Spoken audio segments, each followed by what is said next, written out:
Hello everyone. In this episode, we're focusing on the chemistry of hydrogen. One of the most relevant hydrogen reactions in our daily lives is the hydrogenation of fats and oils. Fats and oils are present in various amounts in food. Typically, we call those that are solid at room temperature fats or butter, and those that are liquid oils. Natural fats and oils are extracted from animal and plant sources. Most of them belong to a group of compounds called triglycerides. The framework of the triglyceride is a glycerol. Free glycerol is a moisturizing ingredient commonly found in skincare products.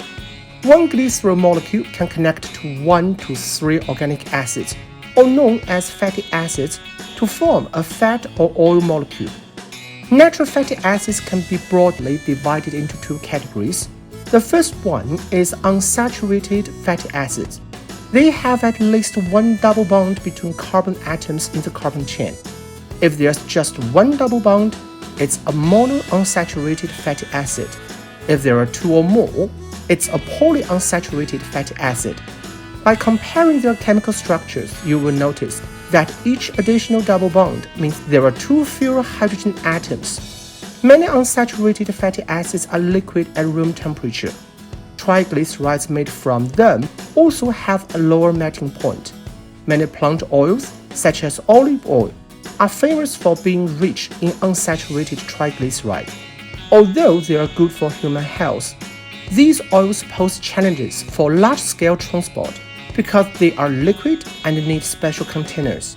Another problem is that the double bonds in unsaturated oils are reactive and can easily be oxidized when exposed to the air. This oxidation would give the oil an unpleasant odor and a deeper color. It could even be toxic and is not safe for consumption anymore.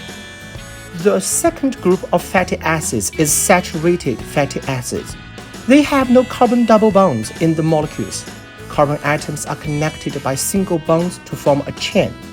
Saturated fatty acids with longer carbon chains are white solids at room temperature. Triglycerides made from them often have higher melting points and tend to stay solid too.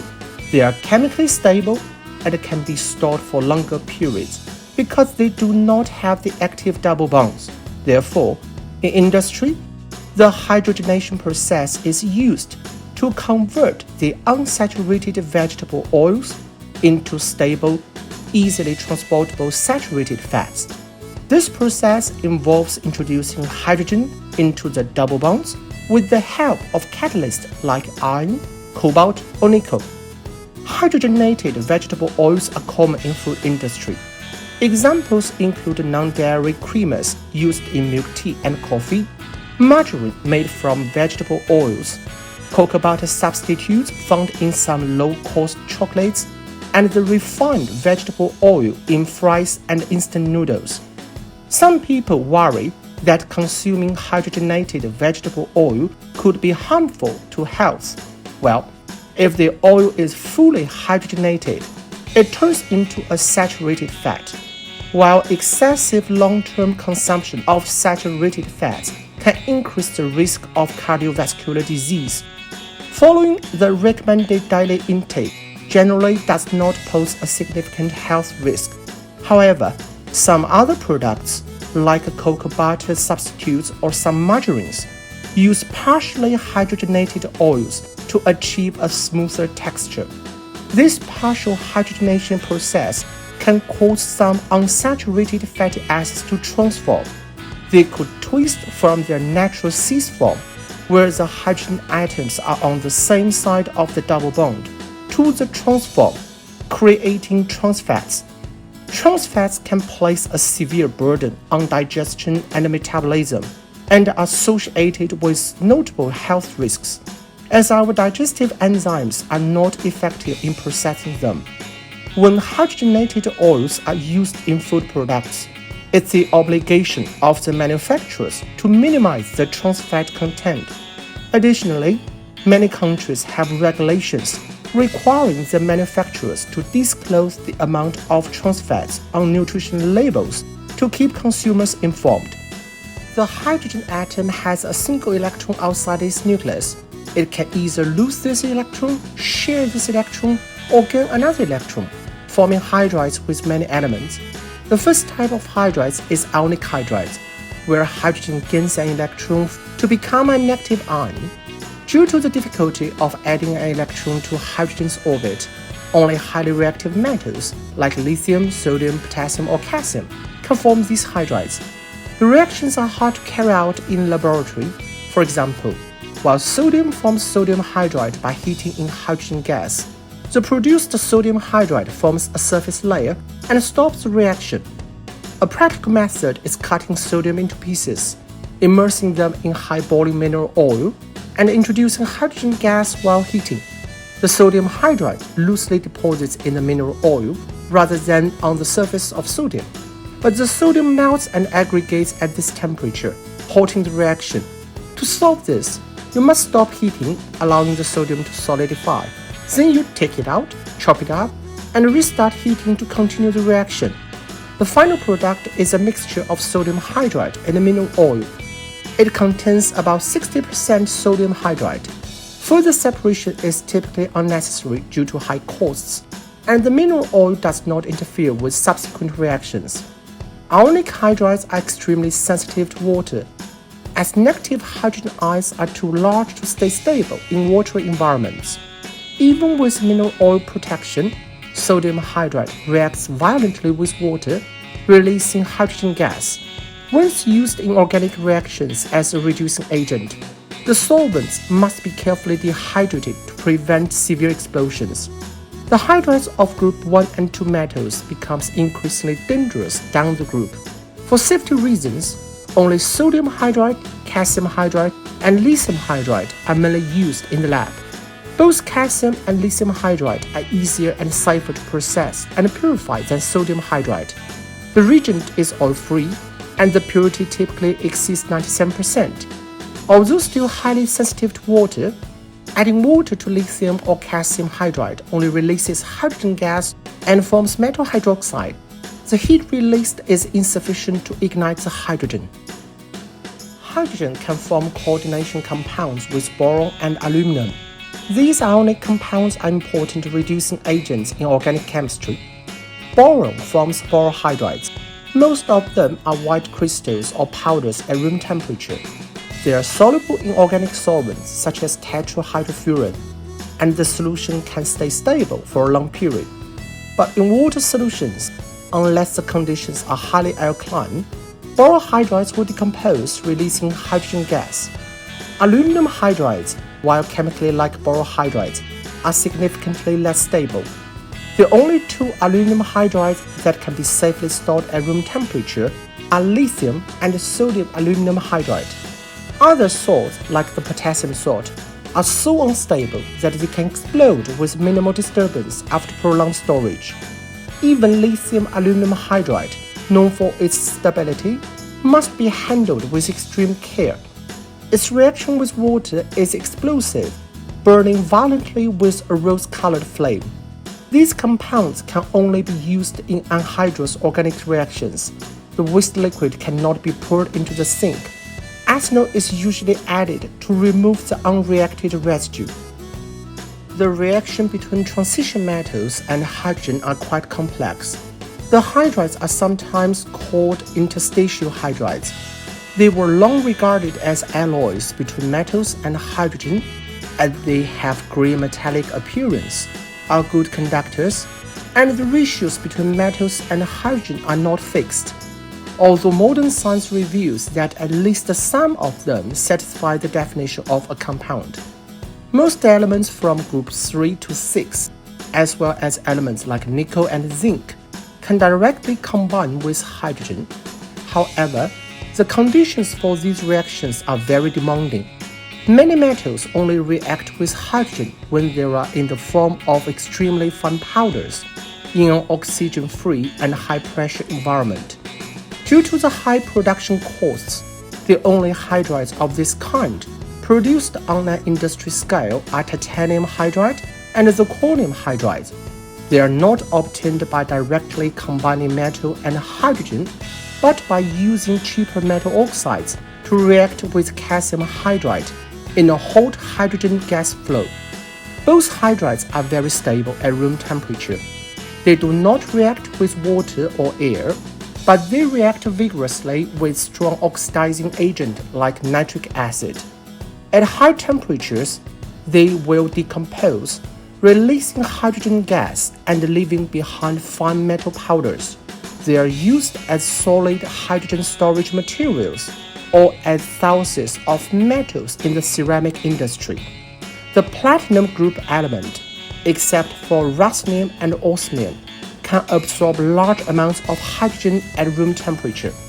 Palladium is the best one, as 1 volume of palladium can absorb up to 900 volumes of hydrogen under the best conditions. Upon heating, the absorbed hydrogen is released, and it becomes much more reactive chemically. That's why palladium and platinum are commonly used as catalysts in hydrogen-related reactions. After the platinum group, most of elements in group 11 and 12, such as gold, silver, can hardly react with hydrogen, except for zinc. Their poorly known hydrides, which are obtained indirectly, are short-lived even at very low temperatures. It's generally believed that their stable hydrides do not exist. Most of the p-block elements on the right side of the periodic table, except for the noble gases, can form hydrides. As many of them are nonmetals or metalloids, they form covalent bonds with hydrogen by sharing the electron pairs. As for the group 13 and 14 elements, boron is too stable to directly react with hydrogen. The boron hydrides, or borins, are made through indirect methods. Borins are notorious for their foul odors and extreme toxicity. In the air, some of them can combust spontaneously, producing a characteristic grass-green flame. Carbon, with its unique electron configuration, combines with hydrogen to create a vast array of compounds, laying the foundation for organic chemistry. But under normal conditions, directly combining carbon and hydrogen is impossible. The simplest way of making a carbon hydride is heating the mixture of carbon and calcium to almost 2000 degrees, producing calcium carbide, then reacting it with water to produce acetylene gas. Acetylene's high carbon content results in incomplete combustion in the air, generating a large amount of black smoke. Silicon, like carbon, has more than one hydride, but can neither directly react with hydrogen. Heating sodium and silicon together to produce sodium silicate, and then adding water or acid, could produce the simplest silane, monosilane. It is also highly flammable in the air, leaving a layer of white silicon dioxide on the inner wall of the test tube. Other elements in groups 13 and 14 have either no hydrides, like indium and thallium, or the hydrides are extremely unstable and short-lived, like germanium. Their hydrides have little practical applications outside theoretical chemistry. Elements of group 15, the nitrogen group, have stabler hydrides. In industry, nitrogen can combine directly with hydrogen to form ammonia. This reaction needs high pressure, high temperature, and special catalysts, making it impractical for most laboratory settings. A much more expensive method to illustrate here is to allow nitrogen to react with lithium. Adding water to lithium nitride yields stable and pure ammonia gas flow. It is very effective if the cost is not considered. The rest of the nitrogen group elements are more difficult to directly combine with hydrogen. The production of their hydrides uses a similar indirect approach. They firstly form compounds with reactive metals like sodium. Then the sodium salts are soaked in water or acids to produce hydrides. All the hydrides of group 15 are gases and have notoriously unpleasant odors. Ammonia has a strong pungent smell. Phosphine smells like rotting fish mixed with crushed garlic. while arsen has an even more intense garlic odor. The odors of the subsequent hydrides in this group are largely unknown, as their extreme toxicity forbids modern chemists to risk their lives to smell them. The foul odors of the nitrogen group hydrides may not be that bad if compared with the hydrides of group 16. The only exception in this group is water. It's obtained by burning hydrogen in oxygen. Water can form a special structure called hydrogen bonding. The attractive forces between partially oppositely charged hydrogen and oxygen atoms in water successfully strengthen their attraction, raising the melting and boiling point significantly. If there's no hydrogen bonding, water would be gas at room temperature, just like other hydrides of the same group. Hydrogen bonding is very important in biological chemistry. It is one factor that forms the 3D structure of proteins, allowing them to perform correct functions. In DNA, adenine always pairs up with thymine because they can form two hydrogen bonds between them. Guanine always pairs up with cytosine, as there are three hydrogen bonds between them. The difference prevents mismatch and makes DNA important in inheritance. Making hydrides of the rest of group 16 elements needs metals as intermediaries too. Sulfur, selenium, and tellurium can react with less reactive metals such as zinc and iron. Dripping strong acids on the products will produce their hydrides. Hydrogen sulfide is a colorless gas. It smells like rotten eggs and is very toxic to human beings. Hydrogen selenide and hydrogen telluride are even more toxic, and both smells much worse. The odor has been described like coating yourself with concentrated garlic juice and leaving it to rot and ferment for weeks. What is even worse is that the stink could linger in your breath for several weeks, making everyone stay away from you. These hydrides are weak acids when dissolved in water. They can precipitate many heavy metals from the solutions. Unfortunately, none of them is stable enough. Hydrogen sulfide solution has a shelf life of up to a week at room temperature. The other two will decompose within a day or two. Group 17, the halogens, are the last group which can form hydrides. The hydrogen hydrides have pungent smells and are severely irritating to the respiratory system. These hydrides can be produced by reacting with hydrogen directly. Burning hydrogen gas in chlorine produces a pale flame in a highly exothermic reaction. The product is hydrogen chloride gas. It combines with water vapor to form hydrochloric acid fumes. Hydrogen can burn in bromine too to produce a pale flame. The colorless hydrogen bromide gas floats above the denser bromine vapor, creating a layered effect in the collecting bottle. Maintaining this reaction is challenging as the heat released is lower. Too much or too rapid insertion of the hydrogen tube can extinguish the flame. Direct combination method does not apply to fluorine, as the reaction is explosive, and it does not apply to iodine, as the reaction is too slow. In industry, hydrogen fluoride is produced by reacting calcium fluoride with concentrated sulfuric acid. It's the most toxic and corrosive hydrogen halide, dissolving in water to form hydrofluoric acid. This acid must be kept in special plastic containers as it can corrode glass. Hydrogen iodide is produced by heating potassium iodide with concentrated phosphoric acid. It has a rotting, irritating odor, forming acid fumes in the air too. All the hydrogen halides are extremely soluble in water. The solutions are all acids. Hydroiodic acid is unstable in the air and is prohibitively expensive, so the uses are very limited. The rest three have wide industrial applications. Hydrofluoric acid is used to etch the glass. Hydrochloric acid is perhaps the most important acid used in industry. Tens of millions of tons are made and consumed each year around the world. Hydrobromic acid is more expensive and less stable. It's mainly used in pharmaceutical industry.